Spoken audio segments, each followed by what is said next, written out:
Saudações, nação rubro-negra. Já começo esse vídeo aqui perguntando até quando nós vamos continuar ouvindo relatos sobre casos de racismo, não só no futebol, mas em outros âmbitos, né? Infelizmente, em pleno século XXI, ainda continuam julgando as pessoas pela cor da pele.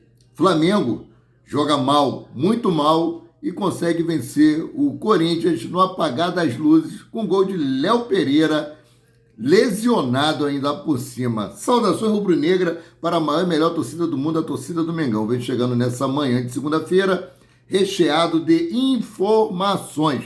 Mas antes de mais nada, quero pedir para vocês aí, encarecidamente, começou a assistir nosso vídeo, já deixa o seu like é muito importante para o crescimento do nosso canal. Você que não é inscrito, se inscreva no botãozinho preto escrito inscrever-se, né? Ajude no crescimento do canal para aqui de Rubro Negro, para assim nós podermos continuar mantendo vocês informados sobre tudo o que acontece nos bastidores do Mengão. Antes de falar aqui sobre essa partida entre Flamengo e Corinthians, eu quero citar um ponto aqui sobre o jogador Wesley. O Wesley, lateral direito, é um garoto bom, se destacou aí nas categorias de base, tem um bom domínio de bola, é um bom driblador, mas ele não consegue fazer uma jogada aguda de linha de fundo. Eu não lembro de o Wesley ter feito um cruzamento para dentro da área desde quando ele vem jogando como titular no Flamengo. Eu acho que Davi Luiz deveria sentar com ele e tentar fazer a mesma coisa que ele fez com o Rodinei. E foi depois de uma conversa franca aí entre Davi Luiz e Rodinei que o Rodinei se transformou esse monstro no futebol no bom sentido. Tanto que ele tem se destacado lá na Grécia, né, e foi considerado aí o quarto lateral mais driblador do mundo. Então eu acho que o Wesley tem que ganhar um pouco mais de experiência. Esses jogadores aí, esses medalhões que estão no Flamengo, tem que fazer esse trabalho com esse garoto, senão a gente vai acabar perdendo uma grande promessa do futebol brasileiro. Jogo ontem, horrível no Maracanã. O Corinthians, que vem aí pontuando aí na zona de rebaixamento, conseguiu fazer o seu melhor jogo do ano, justamente contra o Flamengo. Nós que já estávamos aí contando com uma vitória certa aí de 2, 3, até 4 gols aí em cima dos Corinthians. E pelo contrário, o Flamengo teve bastante domínio de bola no primeiro tempo, né? Domínio de bola que eu digo, teve mais tempo de posse de bola, mas nem sempre posse de bola significa que o time está jogando bem. O Flamengo, antes dos 5 minutos finais do primeiro tempo, o Flamengo só tinha dado 3 chutes a gols e o Corinthians já tinha dado 5 chutes a gols. E o Flamengo com o maior tempo de posse de bola. No finalzinho ali, que o Flamengo conseguiu dar mais 2 chutes a gols e terminou o primeiro tempo empatado aí com o Corinthians em números de finalizações.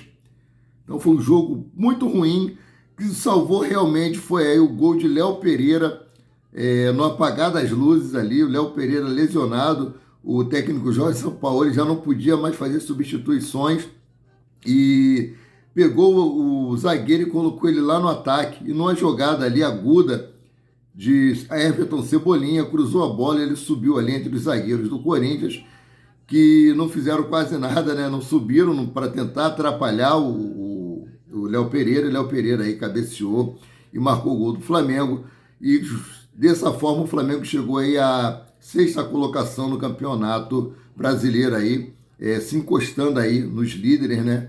Então vamos ver aí o que vai acontecer nos próximos jogos. O Flamengo tem um jogo muito importante contra o Nublense na quarta-feira, pela Libertadores da América. Agora é hora de virar a chave e pensar nesse compromisso.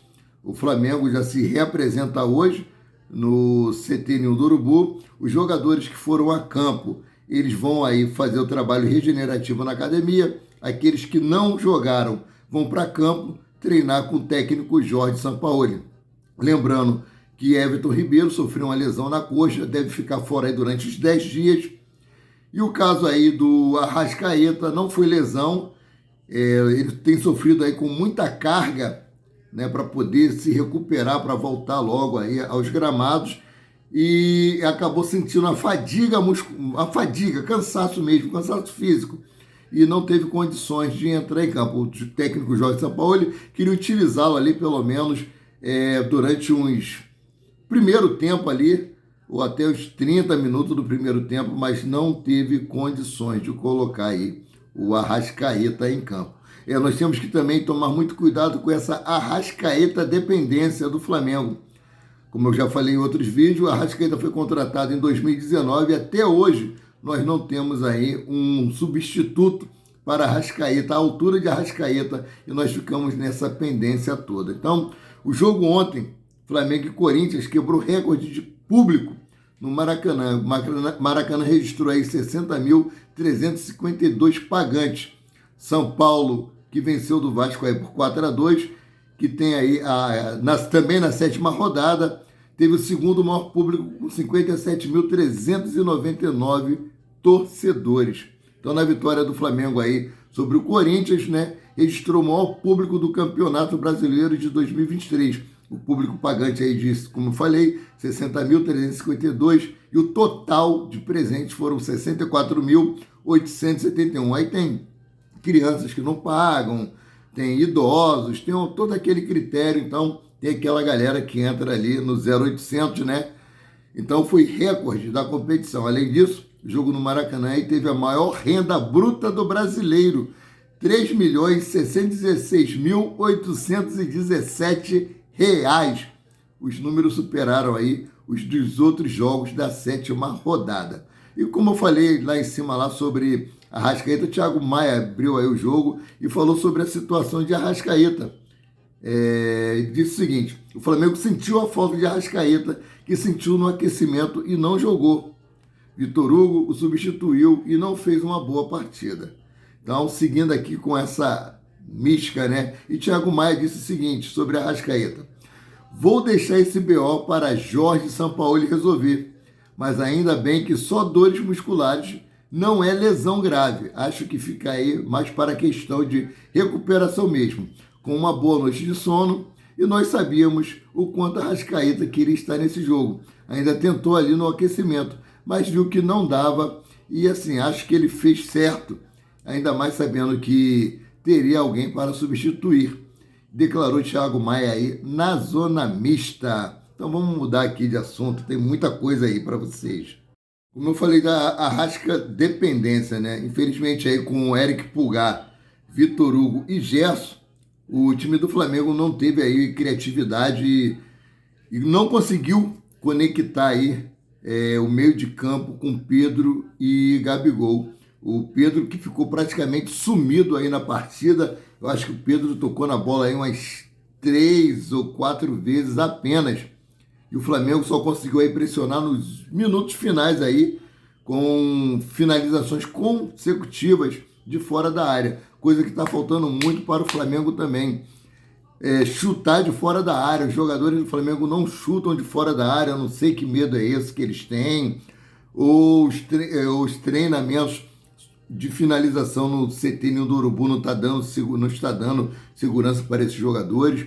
Como eu falei aí do Wesley, o Ayrton Lucas também, ele tem pouco cruzado as bolas ali na lateral.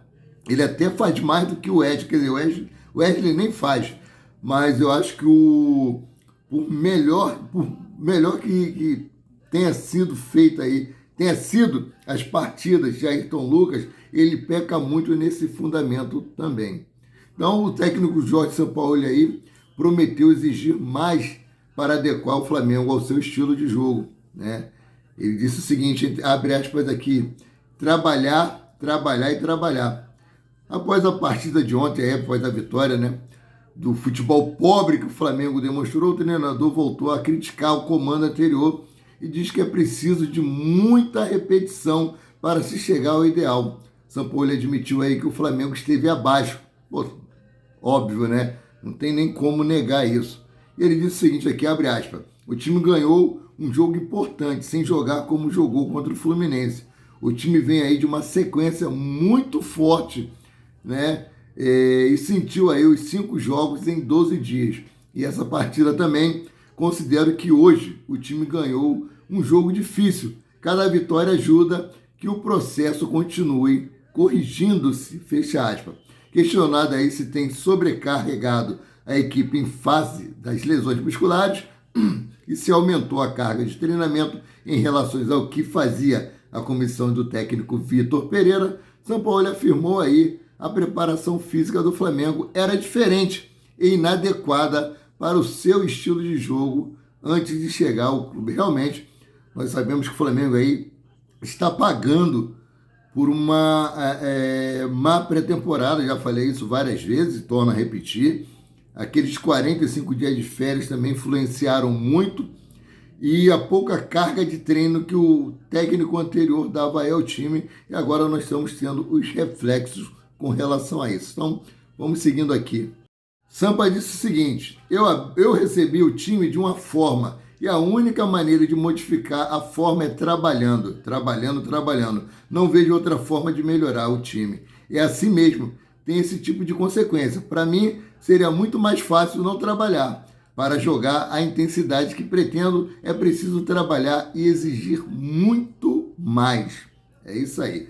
Antes de voltar a falar sobre Flamengo e Corinthians, quero falar de um assunto muito chato aí, que foi o que aconteceu com Vinícius Júnior, mais uma vez aí sendo hostilizado, sendo tratado de uma forma aí inadequada, né? Não gosto nem de falar esse nome, eu acho que não era nem para existir isso, cara.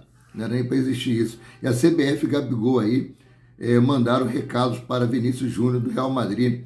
Então é o seguinte, o mundo do futebol vivenciou ontem mais um caso de racismo na Europa e novamente na Espanha. Vinícius Júnior foi aí chamado de macaco por torcedores do Valência no estado Mestalas, na derrota do Real aí por 1-0.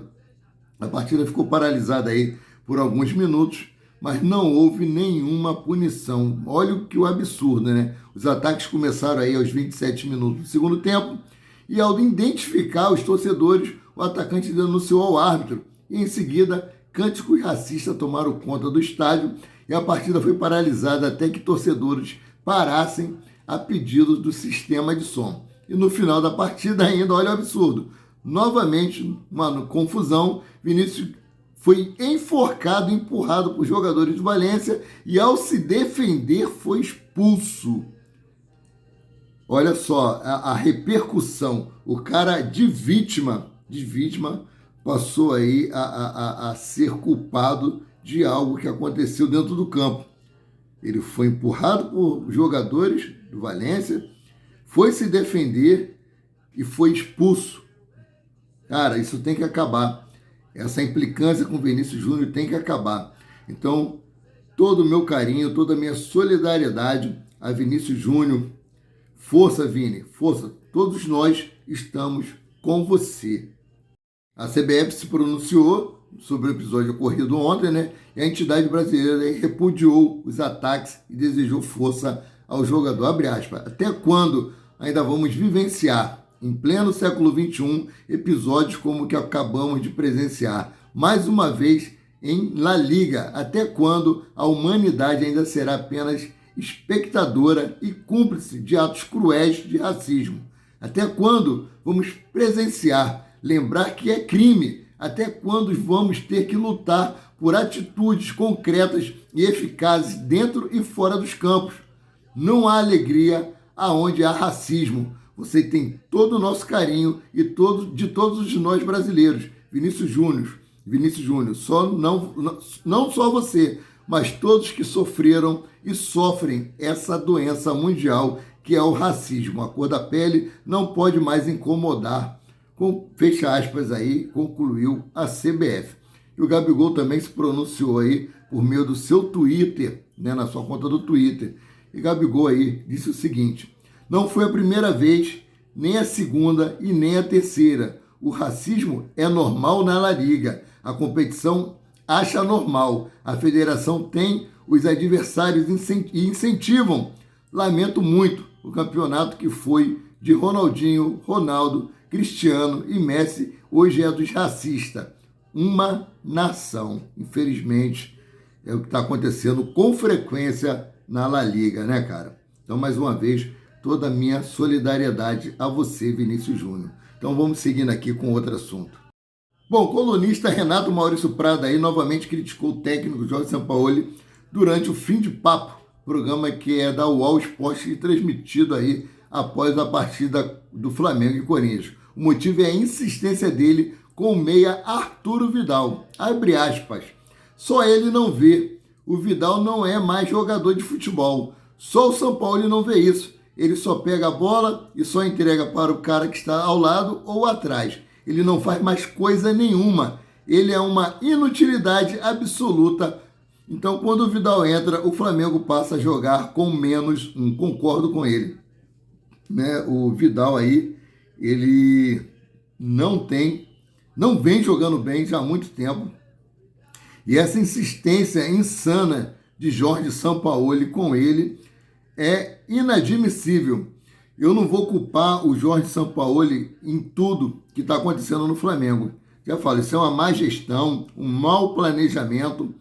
Até quando nós também vamos ficar só martelando os treinadores? Quando é que nós vamos começar a cobrar dos jogadores? Cara, Arrascaeta é um cara novo, acho que a Arrascaeta tem 28 anos. Desde quando ele voltou aí da Copa do Mundo, ele não conseguiu mais jogar. É cansaço, é lesão. E quando ele joga uma partida inteira, ele acaba extenuado. Né? O Everton Ribeiro, se ele entra no primeiro tempo, no segundo tempo ele já não rende mais. O Gabigol, que não consegue ganhar uma bola na corrida de ninguém. Esse garoto Wesley, como eu falei, eu defendo sempre ele, mas não consegue fazer uma jogada aguda. Davi Luiz é um ex-jogador em atividade, não dá mais. Então está muito complicado para o time do Flamengo. Eu não sei o que Jorge Sampaoli vai conseguir fazer com esses caras, não. Porque do jeito que está, não pode continuar. Então, sobre as lesões aí, né, que vem ocorrendo, o Everton Ribeiro sentiu essa lesão aí, foi no jogo contra o Fluminense, né, e o Sampaoli justificou aí, disse que ele vinha pisando aí de lado por causa da contusão e acabou se agravando, né, acabou forçando aí o músculo adutor da coxa. Então, o departamento médico estava praticamente vazio, agora volta a encher novamente, como eu falei, o retorno aí já de Everton Ribeiro, previsto aí para 10 dias. Espero que essa janela de transferência abra logo para o Flamengo poder se reforçar. E agora nós temos que virar a chave e focar no Lumbrense aí na quarta-feira. Então, galera, essa aí é a notícia que eu tinha para trazer para vocês na parte da manhã. Chegou até aqui, não deixe de dar o seu like. Não é inscrito, se inscreva no canal, acione o sino da notificação, compartilhe os nossos conteúdos para ajudar no crescimento do canal para que dizer Rubro Negro. Então eu fico por aqui, voltando a qualquer momento com mais notícias sobre o Rubro Negro mais querido e mais amado do Brasil e do mundo, o Clube de Regatas do Flamengo. Saudações!